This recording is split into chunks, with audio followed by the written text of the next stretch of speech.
Welcome to the Psych Mom Show. I'm Barrie Morganstein, the Psych Mom, and I'm excited to be here with one of my Mom Squad members. This is Lee Bierer.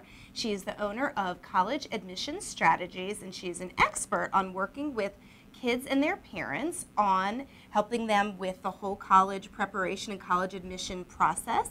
And she's also a syndicated author, and her article is Countdown to College, and you'll see it here in the Charlotte Observer as well as many other newspapers throughout the country. So welcome, Lee. Thank you so much. Thank you for having me. And we did another video talking about what are all the important things that kids and parents should consider when they're looking at colleges. But now I would really love if you could tell us, kind of give us a sense of the timeline of when do kids and parents start looking at colleges and start doing research?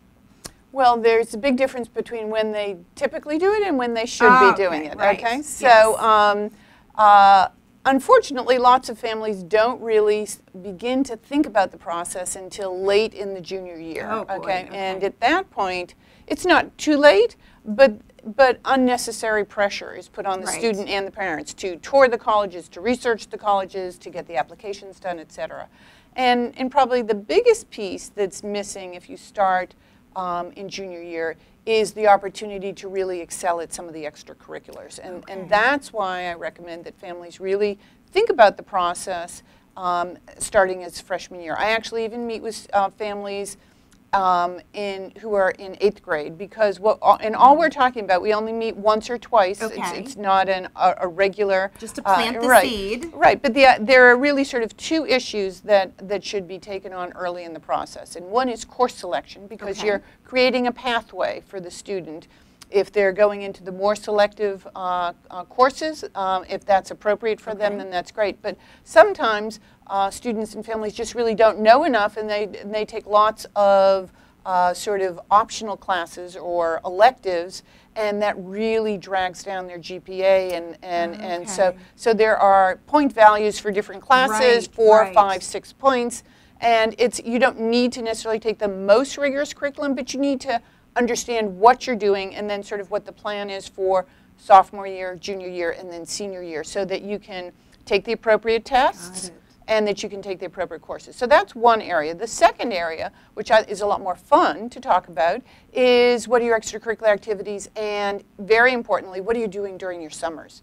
Because summer is the single best opportunity for a student to set themselves apart. And most people are not thinking about school over summer. No, you don't need to think about school. You need to think about, what is it that I care about? What is it that, that is essentially me, that I can do something and really enjoy over the summer. And what sets you apart, too, like you're talking about extracurriculars, why it's so important is that, I don't know what the percentage is, but there are thousands and thousands of kids applying to schools, and maybe you have statistics on this. What percentage of kids are getting in? There's, I think, recently Harvard, 5%, something like that. Yeah, so you really do have to set yourself apart. Right. Yeah, and I give the analogy that there are basically 2 doors to college entry. So the first door is basically your stats, your GPA, your grades, and your test scores. Okay. But the good news is that 80% of kids applying to most any school meet that first criteria. Okay, so they've got what it takes to get in. Kids self-select. So if you're in the bottom 50% of your class, you're probably not applying to the Ivy League. Okay. Got it.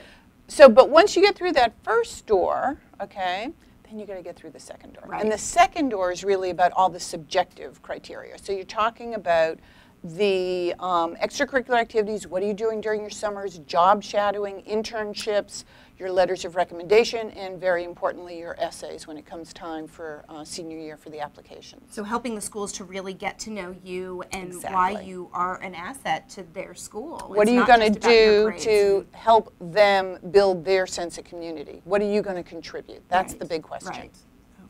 So can you talk about some of those things that they can be doing as far as? Oh, absolutely. I would say certainly leadership is probably far and away the strongest attribute that colleges are looking for. And there are so many ways to demonstrate leadership. You don't necessarily need to be president of a club. You can be a mentor to a younger person. There are all sorts of great community service opportunities that provide leadership opportunities. And outside of the box activities Exactly. as well. Or starting something, entrepreneurship, very big.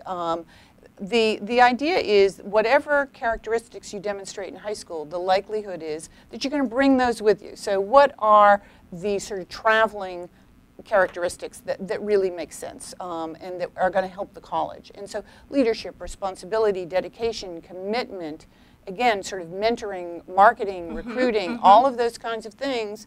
I'm going to go, wow, well, you know, if she did that in high school, you know, think about what she can do when she's in college and thereafter. Right. So Lee is going to be doing our Lunch and Learn for May, and she's going to be sharing a lot of these really wonderful strategies, a little bit more in depth, and she's going to be talking about how to make the most of your summer. We've talked a little bit about that, what they can be doing. Tell us, who needs to be visiting schools this summer? Is juniors? Sophomores? Well, sure. Honestly, anyone. And my feeling is even if you have students who are freshmen, if you're going on a family vacation to Philadelphia, take a look at a school. You know, you don't need to even necessarily think that it's the most perfect school for you. The idea is to get the students on campus, see what a college campus looks like. Get a sense of a big school and a small school. So locally, I suggest that families go to Davidson because if you really like Davidson, you're going to love a lot of these small, private liberal arts schools in New England and all over the country. If it fell too small, then you know maybe go take a look. Only an hour away from Charlotte, University of South Carolina, the flagship school, fabulous. Fabulous tour and opportunity to really understand what that school's all about. So it's really, earlier on, it's about gathering information as well when you're visiting the schools. It's not, I have to visit X, Y, and Z because that's where I want to go. Just go and visit lots of them, and then you start to see, oh, I didn't even realize that I would like to be in an urban setting, or I didn't realize that I would like that. Great, thank you so much for sharing information. And like I said, Lee is going to be presenting at our Lunch and Learn where she's going to talk about how to make the most of your summer and talk about college preparation. Thanks so much.